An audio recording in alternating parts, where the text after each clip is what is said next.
오늘 엘가나의 가정이라는 제목 갖고 여러분과 함께 은혜를 나누고자 합니다. 제가 지금은 이제 초등부를 7년 가까이 이제 섬기고 있지만 예전에는 이제 중고등부를 좀 섬긴 적이 있습니다. 네, 중고등부를 섬기는데 처음에 갔을 때 이 아이들이 신앙이 거의 다 없고 거의 이제 복음에 대해서도 잘 모르고 정말 교회 생활이 뭔지도 잘 모르는 그런 아이들이었습니다. 그래서 이 아이들을 데리고 또 이제 열등의식도 있는 거예요. 큰 교회에 대해서 우리 교회는 작다 이런 열등의식도 있어서 제 마음 가운데 좀 너무나 안타까운 그런 마음이 있었습니다. 그래서 이 아이들을 이제 데리고서 어떻게 했냐면 좀 제 원래 있던 모교회가 좀 큰 교회예요. 그래서 거기서 이제 선생님들을 섭외를 해가지고 뭐 기타반, 뭐 베이스반, 드럼반 이런 걸 다 만들어서 아이들을 다 교육을 시키고 이제 끝나면 같이 이제 성경 공부를 한두 시간 하고 점심을 먹고 또 끝나면 그냥 보내는 게 아니라 또 농구도 하고 이렇게 지냈던 그런 기억이 떠오릅니다. 특히 요새 코로나 시기이기 때문에 그런 걸 전혀 못하니까 그렇게 했던 것들이 좀 그립고 좀 예전에 그렇게 했던 것들이 많이 아쉬운 마음들이 듭니다. 근데 이렇게 아이들을 이렇게 성경 공부나 교리 공부를 가리키면서 제 마음 가운데는 빨리 이 아이들이 바뀌었으면 좋겠다, 변화됐으면 좋겠다, 주 예수님을 빨리 믿었으면 좋겠다 이런 마음이 좀 간절하게 있었습니다. 그래서 이 아이들이 좀 어느 정도 좀 성장을 해서 좀 이 교회의 기둥이 되었으면 좋겠다 이런 생각을 한 적이 많았습니다. 그런데 이 아이들이 이제 계속해서 성경 공부를 하면서 저한테 질문을 하는 거예요. 질문하기 시작하는 거예요. 어느 순간부터 저한테 막 질문합니다. 하나님은 왜 그러세요? 뭐 이 말씀은 왜 그래요? 저한테 질문을 계속하니까 제가 어떻게 하겠어요?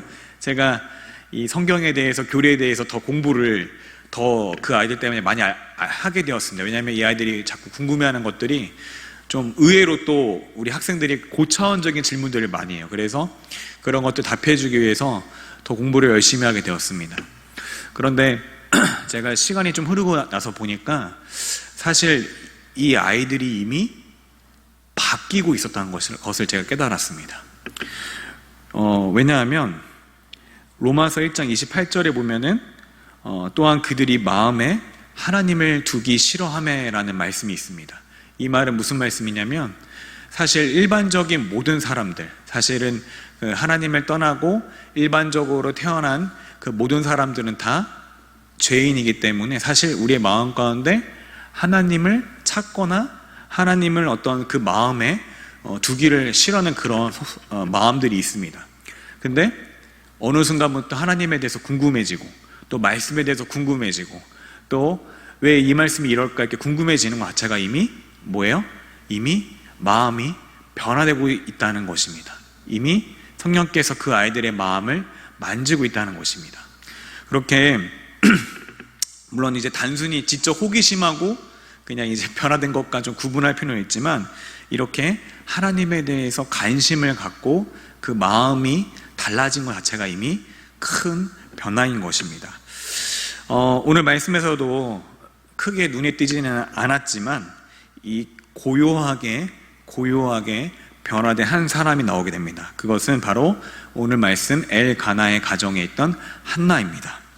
그럼 어떻게 바뀌게 됐는지 오늘 말씀을 통해서 살펴보도록 하겠습니다. 여러분, 엘가나가 누굽니까? 장차 사무엘의 아버지가 되는 그런 사람입니다.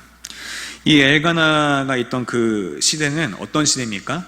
바로 사사시대입니다. 이제 막 사사시대에서 이제 왕정시대로 들어가기 바로 직전에 바로 사사시대인 것입니다. 여러분이 잘 아는 그 사사시대는 어떤 시대입니까?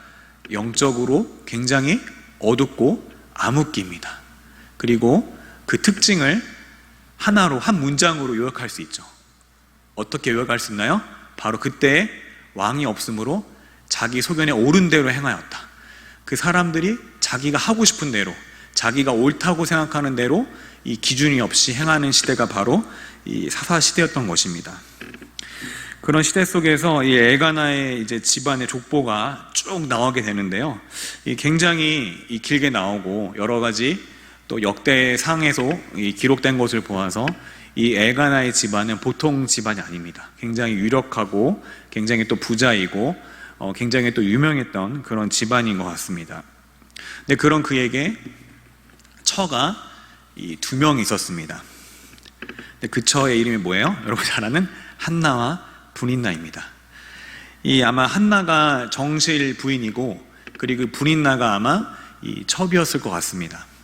그런데 너무 안타깝게도 이 분인나는 자식이 있고 한나는 뭐예요? 자식이 없습니다. 이런 엘가나의 가정은 매년 이제 실로로 올라가서 하나님 앞에 예배를 드렸는데, 이곳에는 이제 엘리의 2 아들인 홈니와 비느하스가 제사장으로 있었습니다.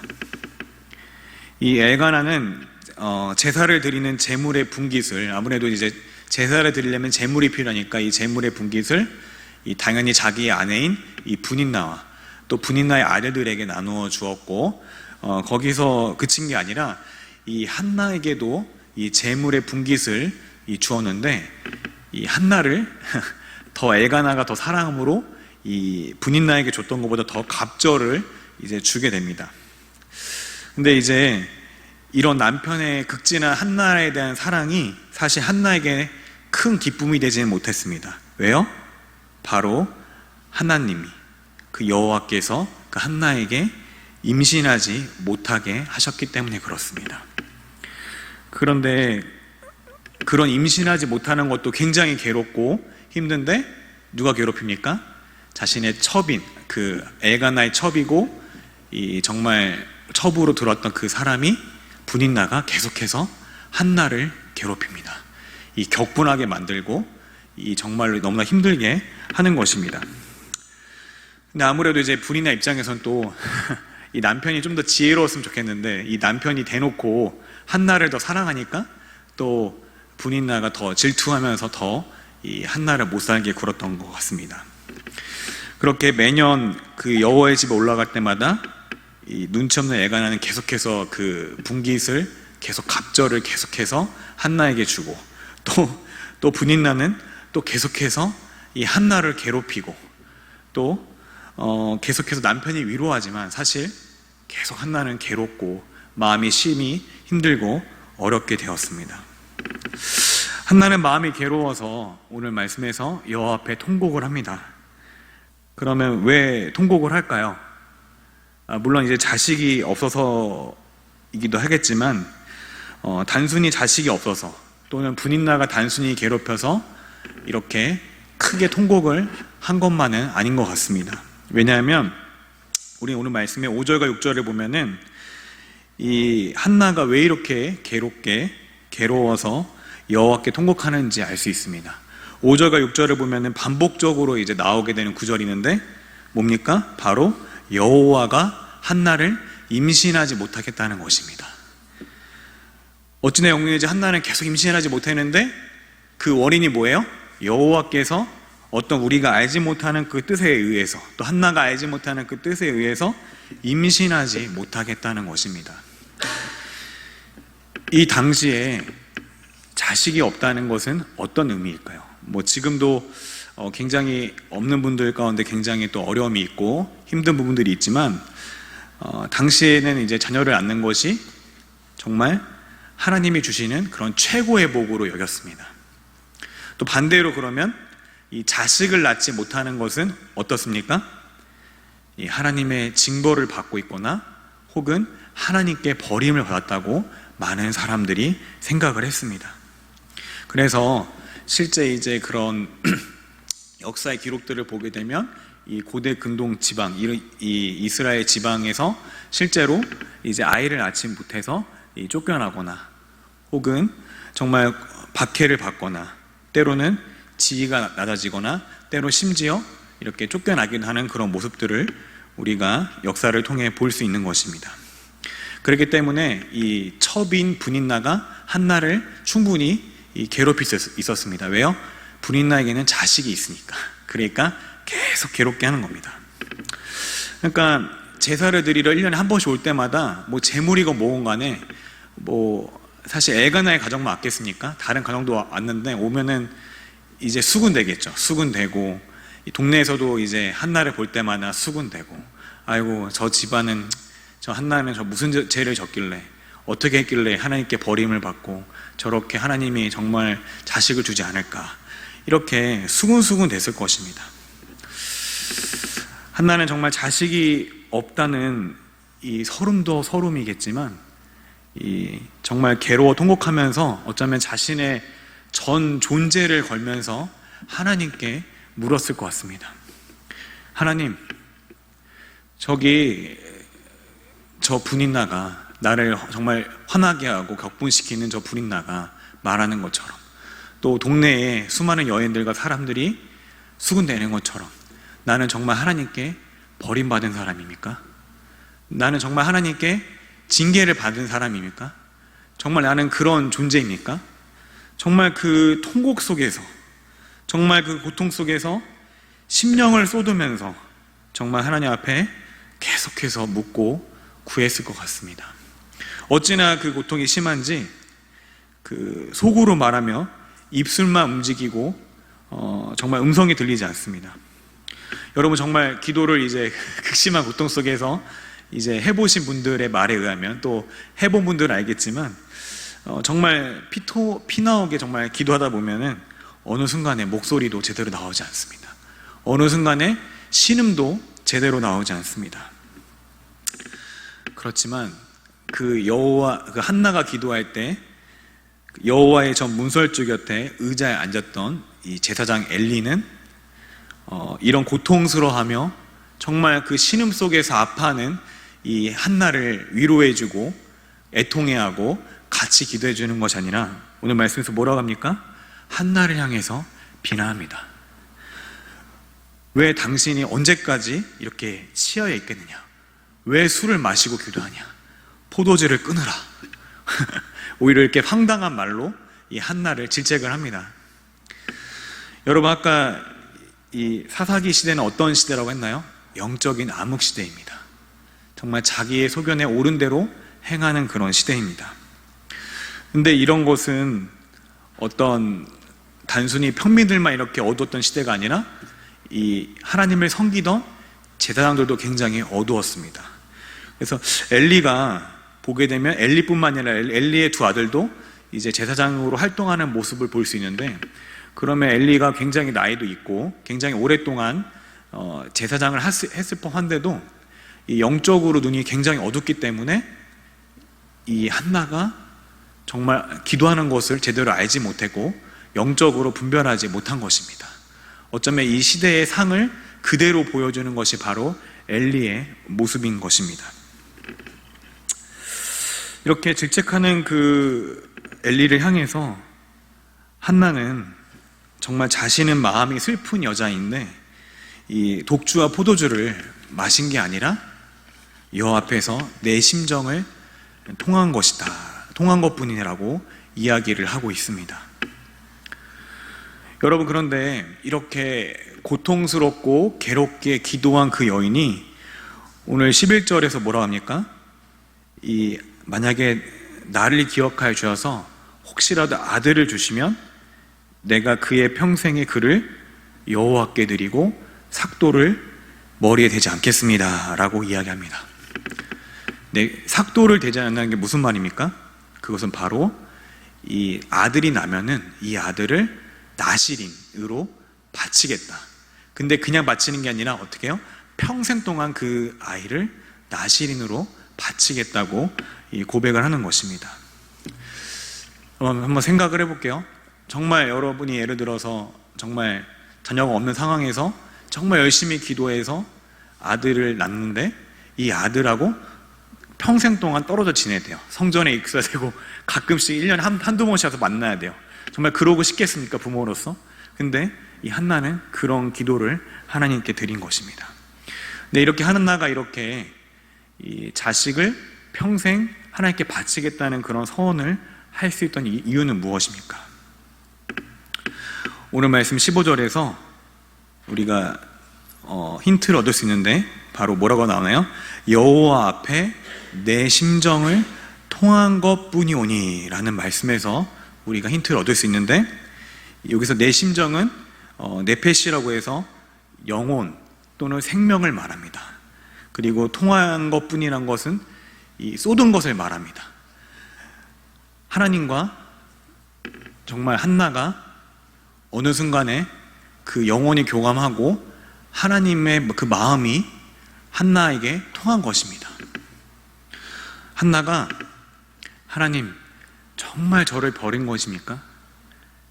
저에게 자녀를 주십시오. 저를 불쌍히 여겨 주십시오. 기도할 때 어느 순간 하나님이 한나야, 너 자녀가 없어. 정말 너의 존재 자체가 흔들리고 답답하지. 근데 나도 그렇다. 이 이스라엘, 영적으로 원래는 많은 열매를 맺어야 되는 이스라엘이 해산하지 못하는 여인처럼 계속 암흑 속에서 걸을 때 그 누구도 나를 대변해서 나의 말을 전할 수 없다. 이런 하나님의 그 마음이 한나에게 전달이 됐을 것입니다. 그러니까 한나가 어떻게 해요? 하나님도 나처럼 굉장히 힘들고 답답하고 어려웠군요. 하나님, 제가 하나님을 위해서 아들을 낳게 되면 그 아들을 하나님께 평생 동안 바치겠습니다. 그래서 이렇게 사무엘을 바칠 수 있던 것입니다. 한나가 처음부터 아마 사무엘을 바치겠다고 이야기를 하진 않았을 것입니다. 그는 그냥 고통 속에서, 고통, 괴로운 중에 계속 하나님 앞에 자신의 마음을 쏟았을 것입니다. 근데 그녀는 이제 하나님의 그런 깊은 마음을 깨닫고, 하나님의 정말 그런 생각을 깨닫고, 전에는 나의 주변의 타인과 또 나를 힘들게 하는 그런 상황들에 대해서 이제 기도했지만, 이제는 어떻게 돼요? 이제 마음이 바뀌어서 하나님께 선한 소원을 갖고 기도할 수 있게 된 것입니다. 그만큼 한나가 이제 기도를 하면서 변화가 된 것을 우리가 볼 수 있습니다. 오늘날 엘가나와 한나의 가정이 이 영적인 암흑기, 그런 시대에 살고 있듯이 우리도 사실 영적인 그런 암흑기에 살고 있습니다.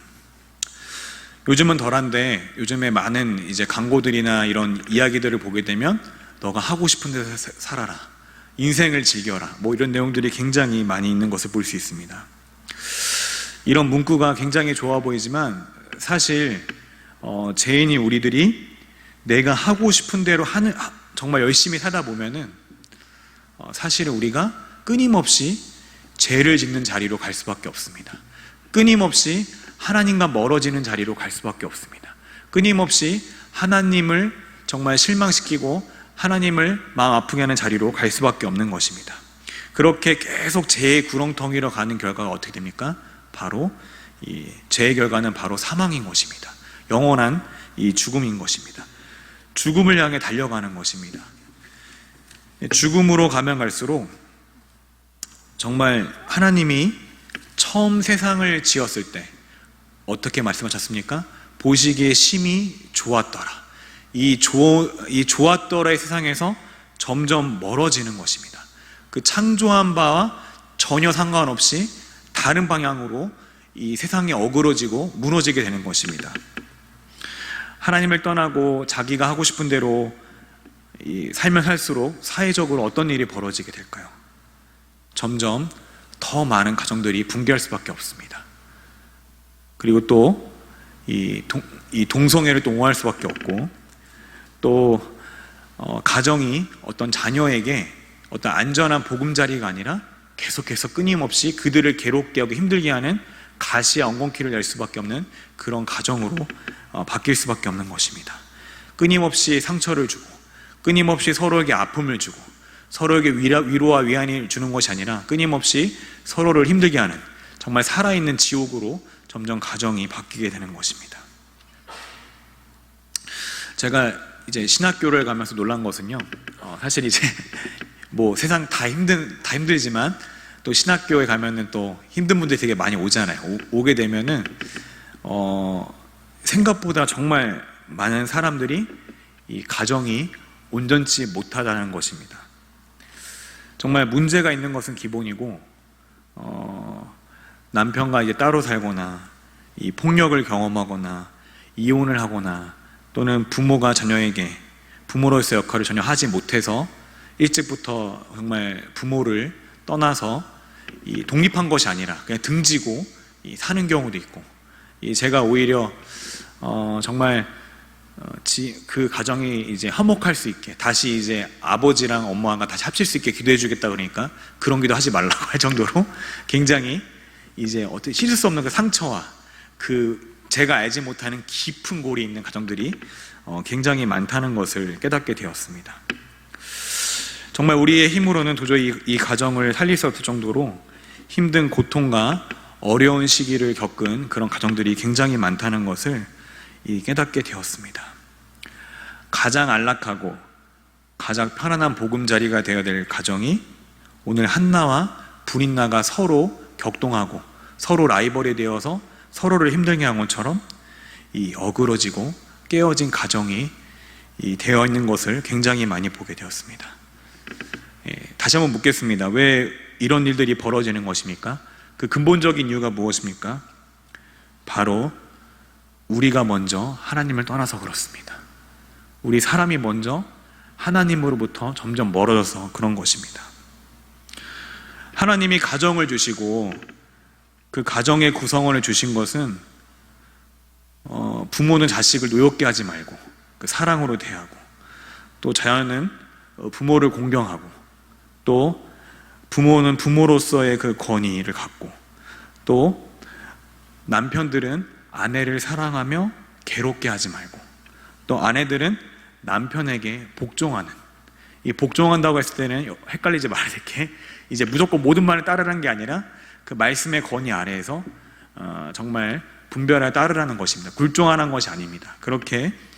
이렇게 살아갈 때 가장 아름다운 가정이 되는데, 오히려 이런 가정들이 모든 것이 어그러져서 부모는 자식을 노엽게 하고, 남편은 아내를 미워하며 괴롭게 하고, 아내는 남편의 말을 완전히 무시하는 그런 시대와 그런 가정이 많이 돼버린 것입니다.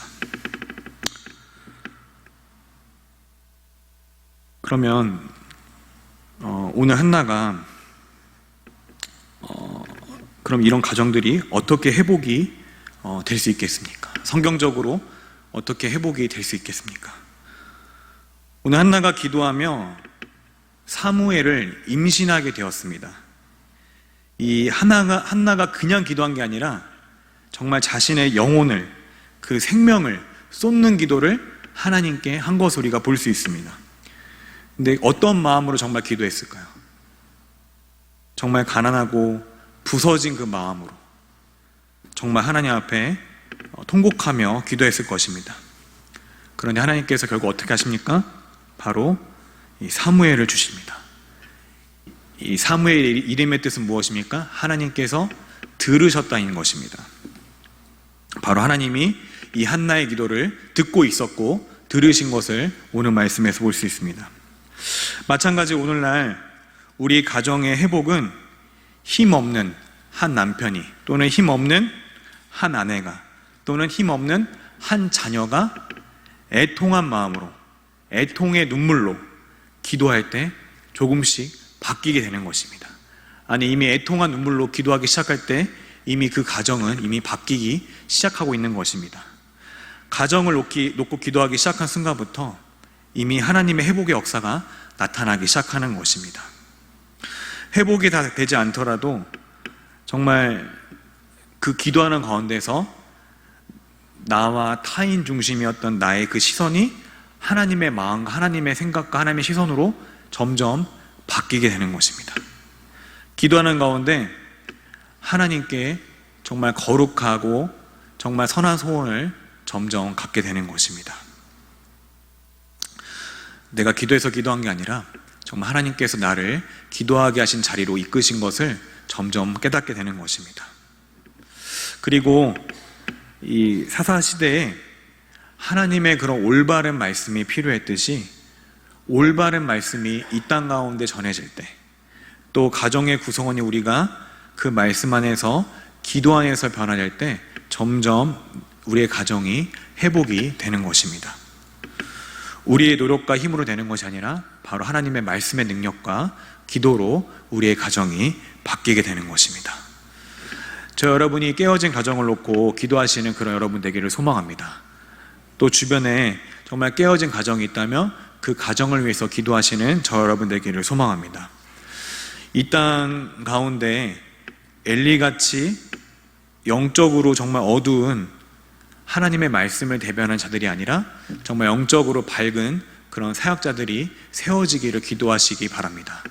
정말 그리고 이 땅 가운데 올바른 말씀이 선포되기를 소망하시면서 나오시는 저 여러분 되기를 소망합니다.